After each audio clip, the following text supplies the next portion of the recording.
تجربے سے یہ بات ثابت ہے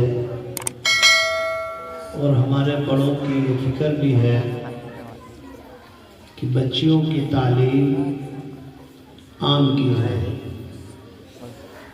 ایک بچی کی تعلیم ایک خاندان کی تعلیم ہوتی ہے،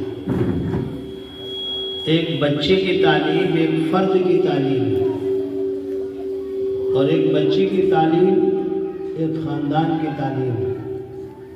ماشاءاللہ بڑی تعداد میں بچیاں یہاں پر ہیں، اس سے اندازہ لگتا ہے کہ بچیوں کی تعلیم پر یہاں زیادہ زور دیا جاتا ہے۔ یہ بہت اچھی بات ہے، سعادت مندی کی بات ہے۔ اس دین کے پھیلانے میں جتنا مردوں کا کردار ہے اس سے کم ہماری ماں بہنوں کا کردار نہیں ہے۔ اسلام میں سب سے پہلے شہادت اسلام کی سربلندی کے لیے سب سے پہلی شہادت ایک عورت کے لیے ہے۔ حضرت سمیہ رضی اللہ تعالیٰ عنہ بڑی بڑی قربانیاں ہماری ماں بہنوں نے دی ہیں۔ انہیں قربانیوں کے بدولت آج ہمارے معاشرے میں دین زندہ ہے۔ صحابہ کی عورتوں نے بڑی قربانیاں دی ہیں، اولیاء اللہ کی عورتوں نے بڑی قربانیاں دی ہیں۔ انہیں قربانیوں کے بدولت آج یہ دین زندہ ہے۔ ہمارے معاشرے میں یہ دین آج پنپ رہا ہے۔ اس لیے میری بچیوں، اس پر ہم اللہ کا شکر ادا کریں کہ اللہ نے یہ نعمت عطا فرمائی ہے دینی تعلیم کی۔ دینی تعلیم، میری آواز اسی میں ہو جائے گی۔ دینی تعلیم اس وقت کی تو اہم ضرورت ہے ہی، ہمیشہ دینی تعلیم کی ضرورت رہی ہے۔ زندگیوں میں دین ہوتا ہے، اور خاص طور سے بچیوں کی زندگیوں میں جب دین ہوتا ہے تو ان کے لیے اپنے بچوں کی تربیت کرنا آسان ہو جاتا ہے۔ اور جب بچوں کی وہ تربیت کرتی ہیں تو میری ماں بہنوں، پھر وہ اولادیں جو ہوتی ہیں نیک صالح بنتی ہیں، اولیاء اللہ بنتی ہیں۔ اس لیے دینی تعلیم کی طرف آپ لوگوں کا رجحان، اور خاص طور سے یہاں بچیوں کی تعلیم جو ہو رہی ہے، اس پر اللہ کا بڑا شکر ادا کرنا چاہیے۔ میں کہہ رہا تھا اسلام میں سب سے پہلی شہادت ایک عورت کی ہوئی ہے، حضرت سمیہ رضی اللہ تعالیٰ عنہ۔ سب سے پہلی شہادت ایک عورت کی ہے۔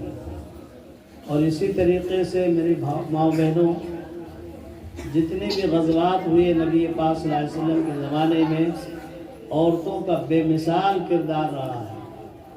ایسی قربانیاں عورتوں نے پیش کی ہیں جس کی نظیر نہیں ملتی ہے۔ صحابہ کی عورتیں، اولیاء اللہ کی عورتیں۔ اس لیے ہم کو دین سیکھنا ہے اور اپنے بچوں کو دیندار بنانے کی فکر کرنا ہے۔ جب دین ہوگا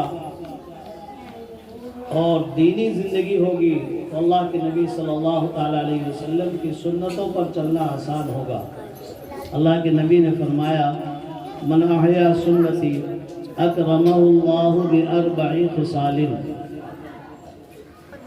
جو شخص میری ایک سنت کو زندہ کرے گا، اللہ تعالیٰ اس کو دنیا میں 4 طریقے سے اس کا اکرام فرمائیں گے۔ فرمایا المحبت فی قلوب البررہ، نیک لوگوں کے دلوں میں اللہ تعالیٰ ان کی محبت ڈال دیں گے۔ والہیبت فی قلوب الفجرہ، اور فاسق اور فاجر لوگوں کے قلوب پر ان کی ہیبت طاری کر دیتے ہیں۔ والسعۃ فی الرزق والثقۃ فی الدین، رزق میں اللہ تعالیٰ وسعت پیدا کرتے ہیں اور دین پر ثابت قدمی عطا فرماتے ہیں۔ جب ایک گھر میں دیندار عورت ہوتی ہے تو پورے گھر کا ماحول، معاشرہ دیندار بن جاتا ہے۔ اور اگر عورت دیندار نہیں ہوتی ہے تو پورا گھر میری ماں بہنوں، سکون کا ذریعہ نہیں بنتا بلکہ ٹینشن ہی ٹینشن رہتا ہے۔ عورت کی دینداری چہار دیواری میں رہ کر کے، اللہ کے نبی صلی اللہ تعالیٰ علیہ وسلم جب معراج میں تشریف لے گئے تو جنت کے دروازے پہ کھڑے ہو کر دیکھا کہ کثرت سے غریب اور محتاج فقراء لوگ جنت میں داخل ہو رہے ہیں، لیکن جب جہنم کے دروازے پہ کھڑے ہو کے دیکھا تو کثرت سے عورتیں داخل ہو رہی تھیں۔ جہنم میں کثرت سے عورتیں داخل ہو رہی ہیں۔ صحابہ نے پوچھا یا رسول اللہ کیا وجہ ہے؟ تو اللہ کے نبی صلی اللہ علیہ وسلم نے ایک بات ارشاد فرمائی کہ عورتوں میں ناشکری کا مزاج ہوتا ہے، تکفرن العشیر، اپنے بچوں پہ لعن طعن کرتی ہیں اور اپنے شوہروں کی ناشکری کرتی ہیں۔ یہ بے دینی کی وجہ سے ہوتا ہے۔ ہر چیز، بہت ساری نعمتیں اللہ نے عطا فرمائی ہیں، مگر کبھی تھوڑی سی تکلیف ہوئی تو فوراً ناشکری کا جملہ آ جاتا ہے۔ اس پر ایک واقعہ یاد آ رہا ہے، غالباً اسرائیلی روایات میں سے ہے کہ سیدنا اسماعیل علیہ السلام کی پہلی شادی ہوئی تو ان کے والد حضرت ابراہیم علیہ السلام ملاقات کے لیے ان کے گھر تشریف لائے اور بیوی سے حال احوال پوچھے تو بیوی نے اپنے گھر کی بڑی پریشانیوں کا تذکرہ کیا اور پرسکون زندگی نہ ہونے کا ذکر کیا۔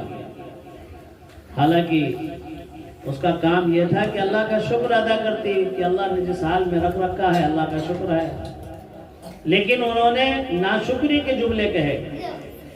حضرت ابراہیم علیہ السلام چلنے لگے، اسماعیل علیہ السلام سے ملاقات نہیں ہوئی تو انہوں نے کہا کہ جب تمہارے شوہر آئیں تو ان کو میرا حلیہ بتا کے سلام کہہ دینا اور یہ کہہ دینا اپنے گھر کی چوکھٹ کو بدل دیں۔ حضرت اسماعیل علیہ السلام جب سفر سے واپس آئے تو بیوی نے پورا قصہ سنایا اور پوچھا اور کیا پیغام دے کر کے گئے ہیں؟ تو کہا کہ انہوں نے یہ کہا ہے کہ ان سے کہہ دینا اپنے گھر کی چوکھٹ بدل دے۔ اسماعیل علیہ السلام نے اپنی بیوی سے پوچھا، جب یہ جملہ سنا تو حیرت میں پوچھا، کیا پوچھا تھا تم سے؟ انہوں نے کیا سوال کیا تھا؟ تو سوال بتایا۔ تم نے کیا جواب دیا تھا؟ وہ جواب بتایا۔ حضرت اسماعیل علیہ السلام نے فرمایا تم نے اس گھر میں رہ کر کے اس گھر کی نعمتوں کی ناشکری کی ہے، اور وہ جو آئے تھے بڑے میاں وہ میرے والد تھے۔ چوکھٹ بدلنے کا مطلب یہ ہے کہ تم کو میں چھوڑ دوں، تم کو اس گھر میں نہ رکھوں۔ چنانچہ روایتوں میں آتا ہے کہ ان کو طلاق دینا پڑا، اور پھر جب دوسری شادی ہوئی اتفاق سے دوسری بار حضرت ابراہیم علیہ السلام تشریف لائے اور پھر گھر کا حال احوال پوچھے تو پچھلے اعتبار سے ان دنوں میں گھر میں اور زیادہ تنگی تھی، لیکن بیوی کی زبان پر شکایت کے جملے نہیں تھے، شکر کے جملے تھے۔ اللہ تیرا شکر ہے، اللہ کا شکر ہے کہ بہت بہترین زندگی گزر رہی ہے۔ میرے ماں بہنوں، اللہ کا خود وعدہ ہے لَإِن شَكَرْتُمْ لَأَزِيدَنَّكُمْ وَلَئِن كَفَرْتُمْ إِنَّ عَذَابِي لَشَدِيدٌ۔ اگر تم میری نعمت پر شکر ادا کرو گے تو نعمتوں میں اضافہ کروں گا، اور اگر نعمت کی ناشکری کی تو فرمایا میرا عذاب بڑا سخت ہے، میرا عذاب بڑا سخت ہے۔ میری ماں بہنوں، ناشکری کی بنیاد پر نبی کی بیوی ہونا نصیب نہیں ہوا، اور شکر گزاری کی بنیاد پر ایک نبی نے اپنے نبی بیٹے سے کہا کہ اس چوکھٹ کو باقی رکھنا، یہ نصیحت کر کے چلے گئے۔ حضرت اسماعیل علیہ السلام تشریف لائے، پورا واقعہ بتایا اور پھر یہ بتایا کہ تم نے جو جملے کہے ہیں وہ شکر گزاری کے کہے ہوں گے، اس لیے ان کی نصیحت یہ ہے کہ میں تم کو ہمیشہ اپنے ساتھ رکھوں۔ ان کے کہنے کا مطلب یہ ہے۔ تو میری ماں بہنوں، عام طور سے عورتوں کا مزاج ہوتا ہے، بچیوں کا مزاج ہوتا ہے ناشکری کا، ناقدری کا۔ آج ہمارے معاشرے میں جو توڑ ہے اسی ناشکری کی بنیاد پر، کتنا بھی آسانی اور سہولت ہو جائے لیکن ہر وقت ایک بچی جو ایک گھر میں جاتی ہے وہ اسی فکر میں رہا کرتی ہے کب میں ان گھر والوں کی خدمت سے چھٹکارا پا جاؤں۔ یہ توڑ کا سبب ہوتا ہے۔ عام طور سے کیا ہوتا ہے، بچیاں جو دینی تعلیم حاصل کرتی ہیں، مدرسوں میں رہ کر کے پڑھتی ہیں، 4 سال 5 سال پڑھ لیتی ہیں، اور ان مدرسوں میں تربیت کا انتظام نہیں ہوتا ہے۔ تربیت، کام کروانا، روٹی بنوانا، چولہا جلوانا، کھانا پکوانا، یہ مدرسوں میں، بچیوں کے مدرسے میں یہ لازم چیز ہونی چاہیے۔ ہمارے ایم پی اور گجرات کے علاقوں میں جو مدرسے ہیں وہاں پر یہ تربیت ہوتی ہے، کرناٹک میں جو مدرسے ہیں وہاں یہ تربیت ہوتی ہے۔ تو وہ بچیاں باوجود اس کے کہ عالمہ ہوتی ہیں، باوجود اس کے کہ اہل علم میں ہوتی ہیں، ان کے دماغ میں کبر نہیں ہوتا، ان کے دماغ میں غرور نہیں ہوتا۔ جس گھر میں جاتی ہے وہ گھر سکون کا باعث بن جاتا ہے۔ ہمارے یو پی کے علاقوں میں شاید اکثر مدرسوں میں یہ ماحول نہیں ہے، اس کی وجہ سے عجب پیدا ہو جاتا ہے، کبر پیدا ہو جاتا ہے، ناشکری کا مزاج بن جاتا ہے، اور ناشکری کی مزاج کی بنیاد پر وہ بچی پھر کسی کی مانتی نہیں ہے، گھر میں رہ کر کے اپنے آپ کو پتہ نہیں کیا سمجھتی ہے، تو گھروں میں توڑ پیدا ہو جاتا ہے۔ میری ماں بہنوں، یہ تجربے کی بات ہے۔ جاؤ دیکھو حضرت فاطمہ الزہرا رضی اللہ تعالیٰ عنہ کی زندگی، صحابہ کی بیویوں کی زندگیوں کو دیکھو، ان کو پڑھو۔ حضرت فاطمہ رضی اللہ تعالیٰ عنہ گھوڑے کا چارہ چن کر کے لاتی ہے۔ وہ چارہ کیا تھا؟ کھجور کے باغوں میں جانا اور کھجور کی گٹھلیوں کو چننا، اور چن کر کے ان کو کوٹ پیس کر کے گھوڑے کا چارہ بنانا۔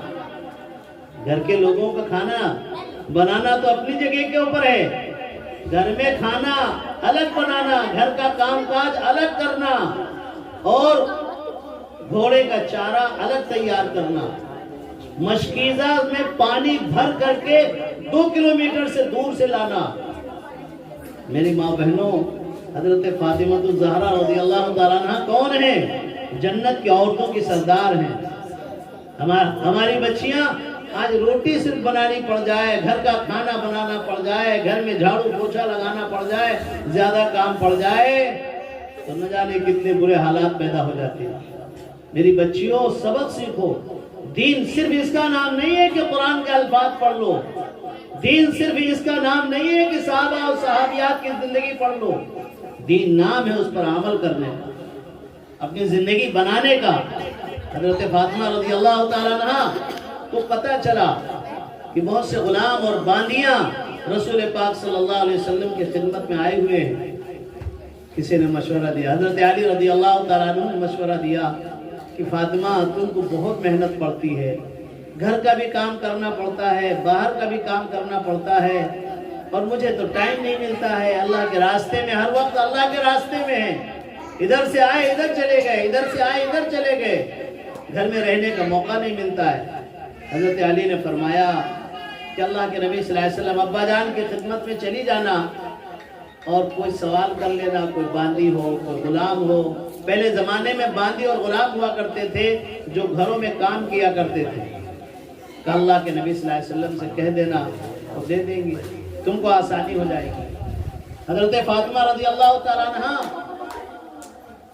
اللہ کے نبی صلی اللہ علیہ وسلم کی خدمت میں حاضر ہوئی، لیکن کچھ عرض نہیں کر سکی، حیا دامن گیر دی۔ کیسے مانگوں میں، کیسے سوال کروں اپنے باپ سے؟ لیکن اماں عائشہ رضی اللہ تعالیٰ عنہ سے ملاقات کر لی اور واپس چلی گئی۔ اللہ کے نبی صلی اللہ علیہ وسلم جب صحابہ کے پروگرام سے فارغ ہوئے، گھر آئے، اماں عائشہ رضی اللہ تعالیٰ عنہ نے فرمایا، بیٹی فاطمہ آئی تھی اور آپ سے کچھ کہنا چاہتی تھی، لیکن مارے شرم کے کچھ کہہ نہیں سکی۔ اللہ کے نبی صلی اللہ علیہ وسلم خود فاطمہ رضی اللہ تعالیٰ عنہ کے گھر تشریف لے گئے، اور پوچھا بیٹی کیوں آئی تھی، کیا کام تھا؟ تو اب حضرت فاطمہ رضی اللہ تعالیٰ عنہ نے شرماتے ہوئے کہا ابا جان مجھے پتہ چلا تھا کہ بہت سے غلام آئے ہیں، باندیاں ہیں اور ان کو تقسیم کر رہے ہیں، تو میں گئی تھی کہ شاید مجھے بھی کوئی باندی دے دے، میری معاونت ہو جائے۔ گھوڑے کا چارہ بھی خود ہی بنانا پڑتا، پانی بھی بھر کر کے لانا پڑتا، چکی پیسنا پڑتا، آٹا پیسنا پڑتا، کھانا بنانا پڑتا، سارے کام گھر کے خود ہی میں کرتی ہوں۔ میری ماں بہنوں، آج ہمارا معاملہ ہوتا، ہم ہوتے بیٹی آئی ہے تو چھانٹتے ہیں بھائی، جو سب سے اچھی خادمہ، سب سے اچھی باندی ہو وہ میری بیٹی کے گھر بھیج دے۔ لیکن سرور کائنات جناب محمد الرسول اللہ صلی اللہ تعالیٰ علیہ وسلم، قربان جائیے ان کے اوپر، اسی لیے ہمارے لیے وہ آئیڈیل اور نمونہ اللہ نے بنایا ہے۔ کیا فرمایا؟ بیٹی فاطمہ، غلام اور باندی سے بھی اچھی چیز تمہیں نہ بتا دوں؟ میری ماں بہنوں سنو، پڑھنے والی بچیاں بھی سنیں، پڑھانے والی بیٹیاں بھی سنیں، غور سے سنیں۔ اللہ کے نبی صلی اللہ علیہ وسلم نے یہ نہیں ارشاد فرمایا چلو میں تم کو غلام دے دیتا ہوں خدمت کے لیے، باہر کے کام کے لیے، باندی دے دیتا ہوں تمہاری آسانی کے لیے۔ تھوڑی سی کسی کے گھر میں آسانی ہوتی ہے تو نوکرانی آ جاتی ہے، خادمائیں آ جاتی ہیں۔ اس دور میں اللہ نے وسعت دی ہے تو کرنا چاہیے، کرنا چاہیے، لیکن عورت کو اتنا حلال بھی نہیں ہو جانا چاہیے کہ اتنی حلال ہو گئی کہ وہ شوگر کی مریضہ بن گئی، تھائرائیڈ بن گئی، کوئی کام گھر میں ہے ہی نہیں ہے، ہر وقت بیٹھے رہنا ہے، سوتے رہنا ہے، تو بیماریوں کا پلندہ بن جانا ہے۔ اللہ سب کی حفاظت فرمائے۔ اللہ کے نبی صلی اللہ علیہ وسلم نے فرمایا بیٹی میں اس سے بہتر چیز تمہیں نہ بتا دوں، اس سے اچھی چیز تمہیں نہ بتا دوں؟ ابا جان ضرور بتا دیجئے۔ کہا تم دن بھر کے کام کاج سے جب تھک ہار کر کے اپنے بستر پر آیا کرو تو 33 مرتبہ سبحان اللہ کہہ لو، 33 مرتبہ الحمدللہ کہہ لو، 34 بار اللہ اکبر کہہ لو، ساری تھکاوٹ تمہاری دور ہو جائے گی۔ میری بچیاں یہ جانتی ہیں، میں نے جان بوجھ کر کے تمہارا جانا سمجھا واقعہ میں نے بیان کیا ہے۔ ایمانداری سے بتاؤ کیا اس پر ہماری بچیاں عمل کرتی ہیں؟ بولو، بہت کم گھروں میں عمل ہوتا ہے، اور یہی وجہ ہے کہ ہمارے گھر پڑھی لکھی بچیاں جن گھروں میں ہوتی ہیں وہاں توڑ زیادہ ہوتا ہے، توڑ زیادہ۔ ہم اپنا حق مانگنے کے لیے تیار ہیں، ہمارے اوپر حق کس کا ہے، کتنا ہے، اس کی ادائیگی کی فکر نہیں ہے۔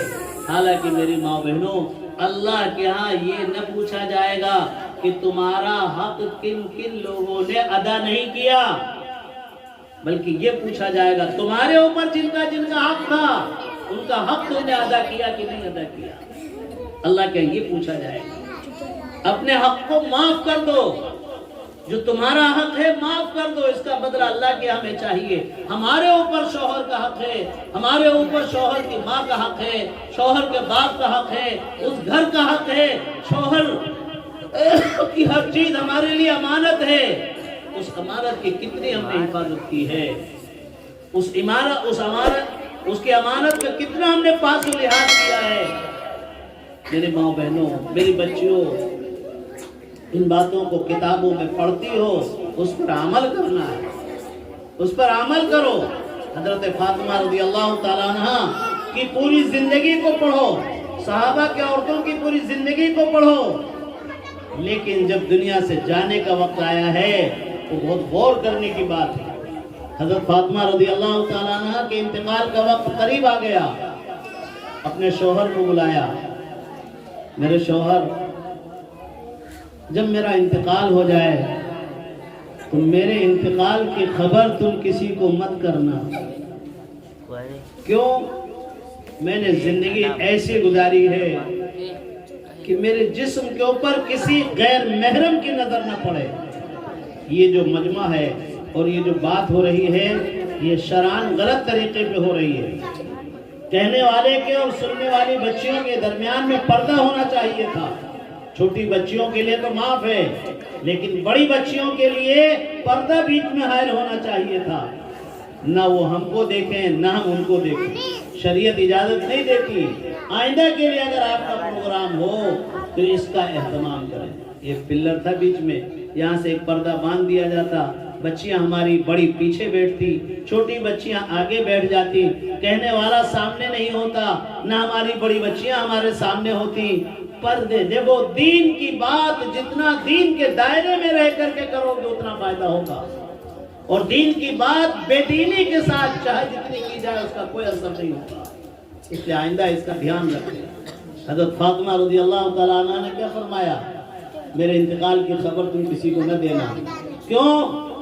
میری زندگی میں میرے اوپر کسی غیر محرم کی نظر نہیں پڑی، میری زندگی میں میرے اوپر کسی غیر محرم کی نظر نہیں پڑی ہے، اس لیے میری خواہش ہے کہ میرے جنازے کے اوپر بھی کسی غیر محرم کی نظر نہ پڑے۔ میری ماں بہنوں سوچو ذرا، عورتیں جو اپنا کپڑا پھیلاتی ہیں، پہلے شریف خاندانوں کے اندر عورتوں کے دھلے ہوئے کپڑے جو سوکھا کرتے تھے اس پر بھی غیر محرم کی نظر نہیں پڑا کرتی تھی، عورتیں اس کا اہتمام کرتی تھی، عورتیں اس کا اہتمام کرتی تھی۔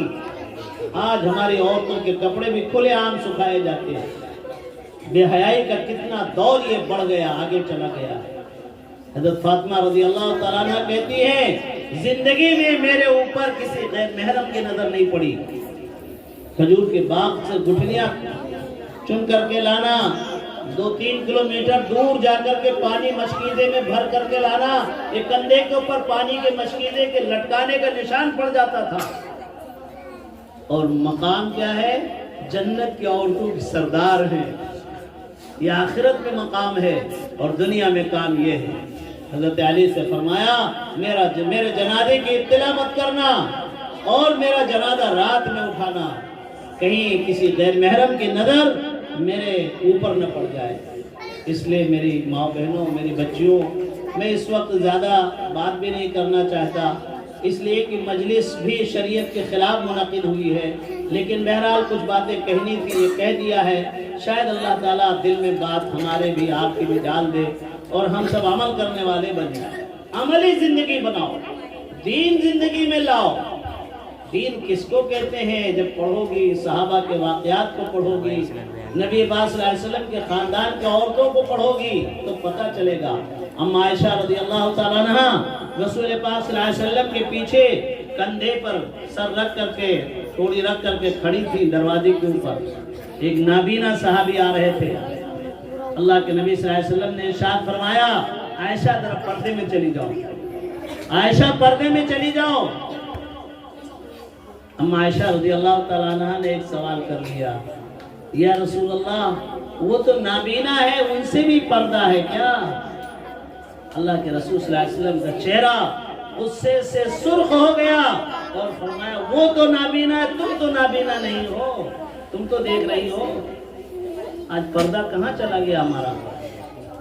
پردے کا اہتمام ختم ہو گیا، اس لیے ہمارے گھروں میں بے برکتی آ گئی، بے برکتی آ گئی۔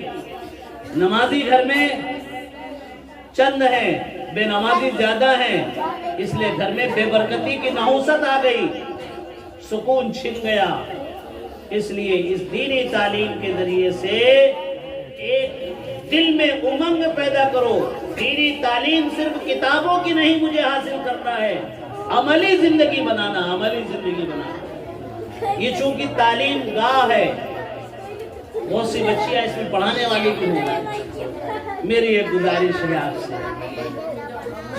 میری گزارش ہے، آپ پڑھی لکھی ہیں، آج کا جو فیشن والا نقاب چل گیا ہے، بوڑھی عورت کو ایک بوڑھی بیٹھی ہوئی ہے، بھلے پردے میں نہیں ہے لیکن اس سے پوچھو پہلے زمانے میں جو نقاب ہوا کرتا تھا اس نقاب کو دیکھ کر کے اچھی جوان بچی بھی خوبصورت بوڑھی لگتی تھی۔ یہ نقاب کاہے کے لیے ہے؟ پردے کے لیے۔ نقاب فیشن کے لیے نہیں ہے، یہ آنکھیں ہماری کھلی ہوئی ہیں، آنکھ کا اتنا حصہ کھلا ہوا ہے۔ علماء سے پوچھو یہ شران غلط ہے، یہ بے پردگی ہے۔ اس لیے یہ تعلیم گاہ ہے، اسی تعلیم کے اعتبار سے میں نے آپ کو یہ مشورہ دیا ہے، میری بچیاں ایسا پردہ کرے کہ تم کو لوگ نمونہ بنا لے، نمونہ۔ نمونہ بنائیں. پردہ دیکھنا ہے تو مرکہ ماؤ جاؤ, وہاں کی پڑھانے والی بچیاں ایسا پردہ کرتی ہیں, وہاں کی مستورات ایسا پردہ کرتی ہیں. ایک رواج ڈال دو, ایک ماحول بنا دو. اس بے دینی کے ماحول میں دین کی چراغ روشن کر دو, پردے کا چراغ روشن کر دو. اللہ کے نبی صلی اللہ علیہ وسلم کے پیغام کو دنیا میں عام کر دو. طے کرو کہ انشاءاللہ ہم مکمل پردہ کرنے کی کوشش کریں گے. غیر محرم کی نظر بھی نہیں پڑے گی, ہماری بھی نظر غیر محرم پہ نہ پڑے, اور غیر محرم کی نظر ہمارے اوپر بھی نہ پڑے. اللہ ہم سب کو کہنے سننے زیادہ عمل کرنے کی توفیق عطا فرمائے. الحمدللہ رب العالمین.